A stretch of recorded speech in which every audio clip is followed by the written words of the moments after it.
সর্বনাশ করে রেখেছে। অনির্দিষ্টগণ হরিনাম পুষ্প পাই তোরা আমার অবর্তমানে এইভাবে তপবনে অত্যাচার কেন? গুরুদেব, আমরা তো তোমার আদেশ পালন করে চলেছি। এই তপবন রক্ষে করতে গিয়ে এই সমস্ত লোকদের আমি বরাদ্দ করে দিয়েছি। একটি জাতীয় হনুমানকে বরাদ্দ করে এই জঙ্গলীয় তাই মাথায় বন্দি করে রেখেছি।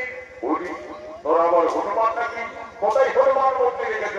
ওই দেখুন ওই তপবনের বিক্রটারে এই যে আবার পবন পুত্র বীর হনুমান বাবা, এই হনুমানের সঙ্গে ঝগড়া করেছ।